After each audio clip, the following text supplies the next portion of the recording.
Le sable a commencé à se renflouer, à revenir petit à petit.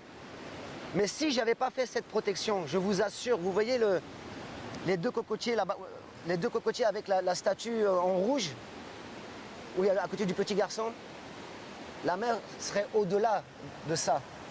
Donc ça veut dire que tout ici serait parti. C'est-à-dire que j'aurais plus rien, plus d'espace, plus de piscine, l'hôtel serait fermé.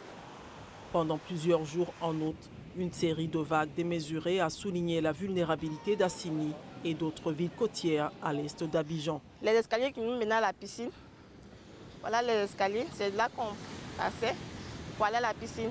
Aujourd'hui, on n'a plus de piscine parce que tout est cassé. Ça commence par des fissures et voilà, la moitié est partie. Toute la piscine est dans l'eau.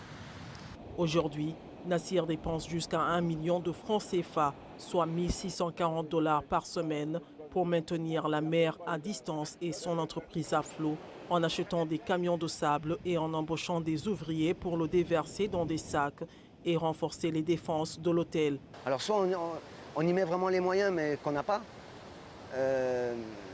soit on va subir, hein, et qu'est-ce que vous voulez, bon, ça va être comme ça. Hein. De tels événements extrêmes deviennent de plus en plus fréquents et une volonté politique accrue est nécessaire pour protéger les infrastructures côtières vulnérables. Parce que les régions côtières même, c'est naturel.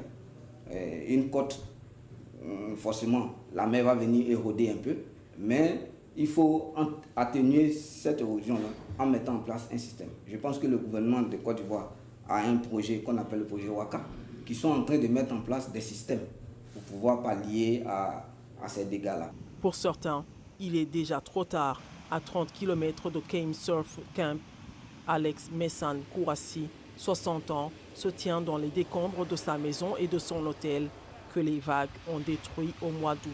Avant, ça venait, on avait les vagues de 6 mètres, on avait les vagues de 5 mètres, mais cette fois-ci, on avait les vagues de 14 à 15 mètres. Et regardez, ma résidence, tout est parti. L'urgence est évidente. Les zones côtières de l'Afrique de l'Ouest génèrent au moins 56% de l'activité économique de la région et accueillent un tiers de sa population, selon une étude de la Banque mondiale datant de 2019. Alors même que les besoins augmentent, les pays riches ne tiennent pas leur promesse de verser 100 milliards de dollars par an pour aider les pays pauvres à s'adapter aux effets du changement climatique, tels que l'élévation du niveau de la mer.